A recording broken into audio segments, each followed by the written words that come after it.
right, time for the rest of your picks. Let's get started because I don't have time for this bullshit. Jaguars taking on the Chicago Bears in London, England. The Jaguars just got done getting their first victory of the season against the Indianapolis Colts. The Colts still can't find a way to get a victory in Jacksonville. It's been a while. And the Bears are 3-2 after beating up on the Carolina Panthers, proving that the Panthers made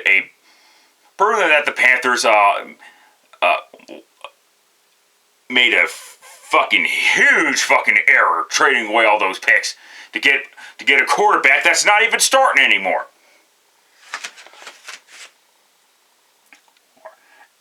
As far as this game goes, so it's obvious. Yeah, so obviously the Bears have clearly won that trade, but by a fucking landslide.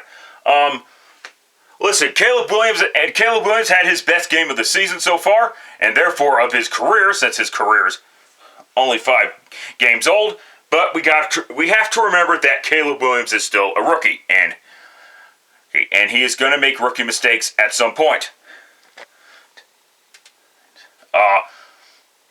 As much as I'd like to see Jacksonville lose so they could fire Doug Peterson, I just don't see it happening anyway. So go ahead and take the Jaguars to defeat the Chicago Bears. All right, early afternoon matchups. Buccaneers going on the road to take on the New Orleans Saints. The Buccaneers. How the fuck do you lose? How the fuck do you lose in the fashion that you did? I mean, your defense stopped the Atlanta Falcons twice in the fourth quarter before giving up that game-tying field goal. Oh, I mean, you had Atlanta on their ropes, but then you turn the ball over yourselves on offense, and then you do jack shit on the other side, and and then overtime happened, and you let Kirk Cousins throw 500 yards passing on your defense. So your defense is a concern, but I think that was just an out of the norm situation. And then you got the Saints. Well, if Dennis Allen keeps his job, it'll be because of the excuses of Derek Carr's injury once again. He had to miss some time last year, due to various injuries. But now he's missing time again due to an oblique injury. So rookie quarterback Spencer Rattler is going to make his first start of his NFL career. And yes, there was a lot of internet hype for this guy back a few years ago. Before things happened and didn't work out that way, and he ended up falling very far in the NFL draft. As far as this game goes, because it's a rookie quarterback, I don't know how this rookie quarterback's going to play. Go ahead and take the Buccaneers to defeat the Saints, I guess. Yes. Commanders going on the road to take on the Baltimore Ravens. This should be a really good matchup. The Commanders are 4-1 right now, and have been playing and have gotten fat on a couple of really questionable to bad football teams the past few weeks, like the Cardinals and the Cleveland Browns, who are starting to trend downwards. They're all words. More on the Browns later, but then you got the Ravens, who are looking like they're finally hitting their stride. Right? They had to come back and beat the Bengals. After Joe Burrow threw an idiotic interception. More on that later. To put the game in overtime between the Bengals and the Ravens. Let's see how the Commanders can do against an actual football team. I mean, I know the Ravens have the worst record than the Commanders, and it's getting to the point where I should be picking the teams with the better record, at least in the regular season. But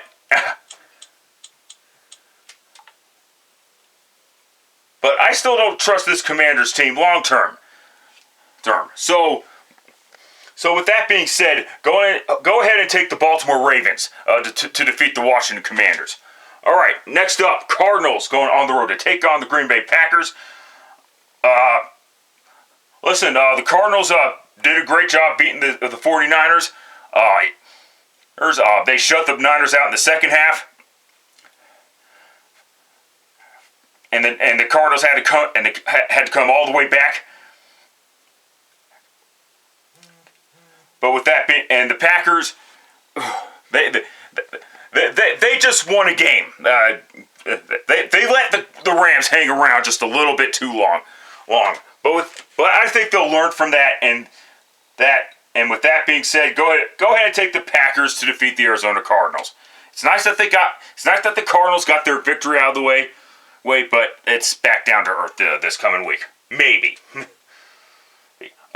Colts going on the road to take on the Tennessee Titans. The Titans did a good. The Titans shut down the Miami Dolphins and made it a pretty boring game, and that's fine, whatever. But that's just an aberration. That's not. It's not going to be a game that's going to turn the Titans season around and all that fucking bullshit. So with that being said, take the Indianapolis Colts to defeat the Tennessee Titans. Next up, Texans going on the road to take on the Patriots. So 5 games in, now the Patriots decide that they need to start Drake May. If there's some mysterious injury about Jacoby Brissett that I'm not aware of because I don't have time to always look up shit. It's news to me. This game in particular, since it is Drake May's first start, gives me Alex Smith vibes. 2005, Alex Smith makes his first career start against the Indianapolis Colts, and the Colts defense was having their best year at that point under with Tony Dungy as their head coach, because he does specify on defenses in particular, and Alex Smith got destroyed, leading to the Colts continuing their undefeated streak at the time.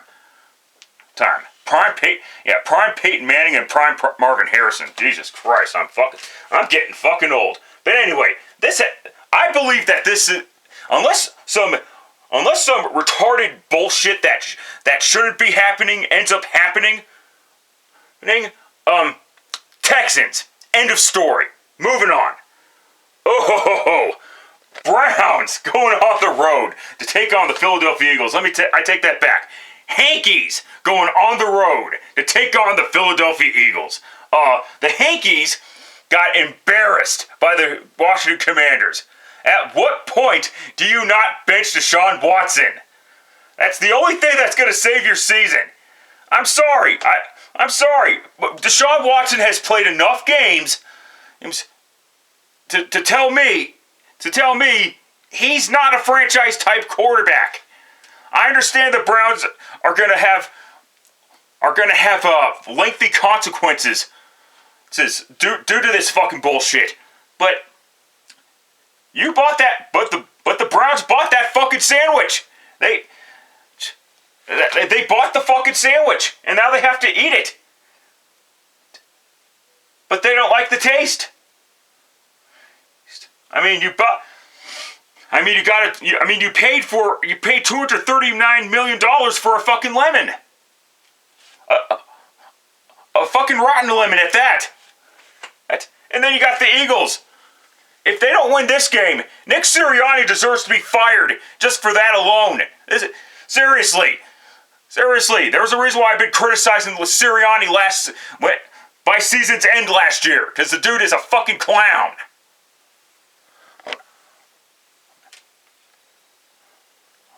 He talks like a fucking clown. He sounds like a fucking clown. He looks like a fucking clown. His security guard looks like a fucking meatball. Jesus Christ. With that being said, take the Philadelphia Eagles to defeat the Cleveland Browns. If the Eagles don't beat the Browns, you gotta get the axe ready. Get ready to grind that axe. Moving on quickly. Late afternoon games. Chargers going on the road to take on the Denver Broncos. Listen, I know I pick game. I know I'm a Broncos fan, and sometimes I pick against the Broncos more times than I should. See this fucking season so far, the Broncos are 3-2. It is what it is. By hook or crook, they're 3-2. The Chargers, after starting 2-0, lost their last 2 games, and it's looking like they're going to get some players back. Maybe Joey Bosa plays. Maybe Rashawn Slater plays on offense. I know Joe Alt is going to be playing. The Chargers made that perfectly fucking clear. I hate to do this. I know I haven't been picking against I haven't been picking the Broncos, and that's for a reason. Listen, the Broncos defense can't play well every game. It's gonna aim. So with that being said, fuck. I can't believe I'm doing this. I think the Broncos are going to get another victory, aren't they? Holy shit. No, I'll take the Chargers just in case. You're welcome, Broncos fans, but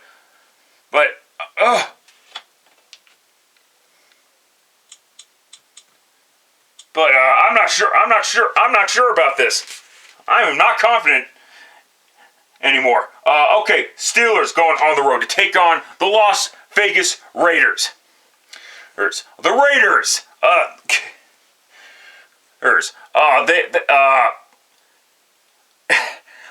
Luke Getsey's a clown. I'm sorry. Luke Getsey fucking sucks dicks for breakfast. This dude cannot call plays. If his life depended on it. I mean, seriously, there's a reason why the Chicago Bears let him go. Well, it isn't. That's the thing. It wasn't just Justin Fields that was the problem with the Chicago Bears offense. Though I don't appreciate Justin Fields making excuses for that, but it is what it is. And speaking of which, Justin Fields is going to get another start for the Pittsburgh Steelers. Russell Wilson is officially a backup quarterback. Unless Justin Fields gets injured. It is what it is. I'm going to take the Pittsburgh Steelers.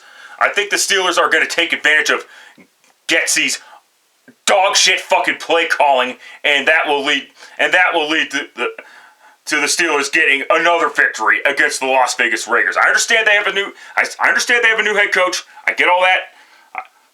It's Antonio Pierce is coaching this team now. No, it's no longer Josh McDaniels, but the Raiders still have some issues.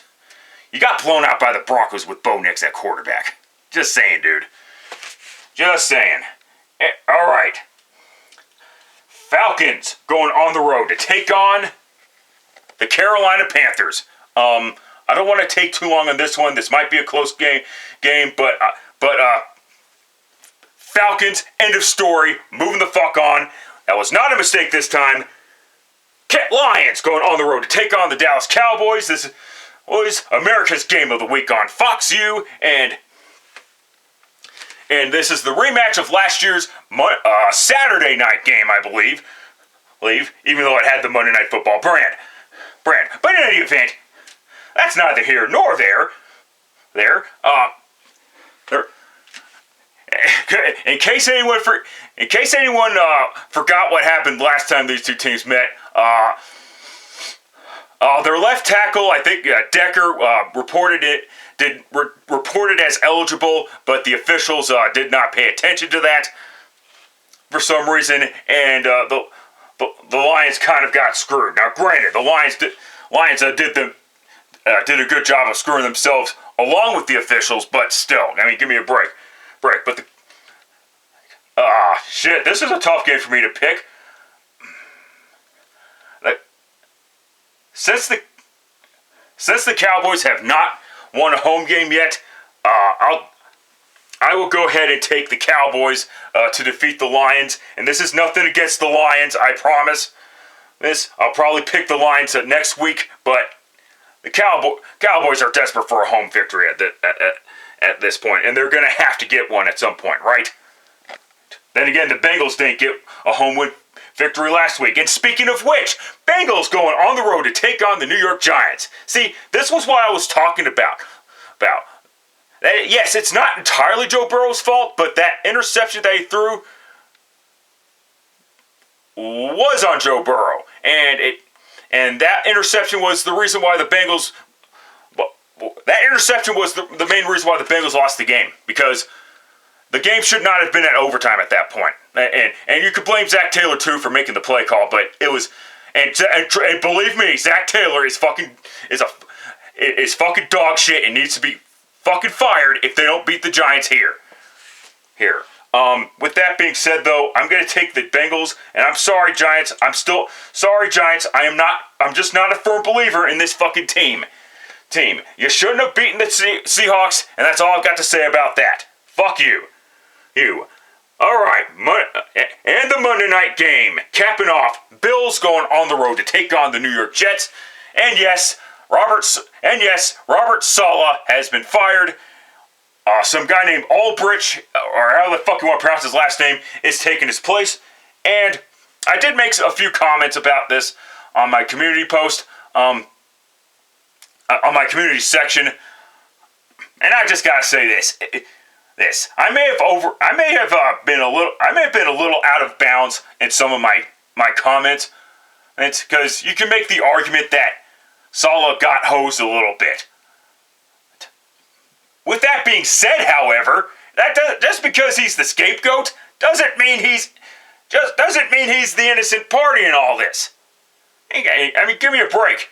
And I do agree. I watched the video. Somebody was saying this, and yes, because the Jets fired Robert Saleh so early in the season, they're going to have to fire Joe Douglas at some point. Unless they can find some form of excuses as to why he's going to be the GM for the Jets beyond 2024. Regardless of what happens, things are changing. And then for the Jets, again. And as far as the Buffalo Bills go, you started 3-0, you lost 2 straight. You got blown out by the Ravens. You damn near nearly got blown out by the Texans, but a few splash plays made the game closer than it should have been. But it is what it is there, because Josh Allen played like dog shit. I'm just speaking the truth when I say that now. And now he's got a concussion. Shit. God help me. God fucking help me. Let's see if I can do this without breaking my camera. Coin flip time, motherfuckers. Landed on my hand. Tails. It landed tails, but go ahead and take... Buffalo has had a hard time beating the Jets at MetLife lately. And I understand the timing of the firing of that the Jets made, and Woody Johnson, of course, being your typical NFL owner, which is talk out of both ends, out of his body, and both ends smell the exact same way as the weird fucking part. With that being said, go ahead and take the New York Jets. Every time an interim coach comes in, they usually win their first time out. It's been a common theme for at least the past 4 years, and I see that trend continuing. So, with that being said, let's see what happens when the chaos continues. That's it. That's all. Till next time. Later, fuckers.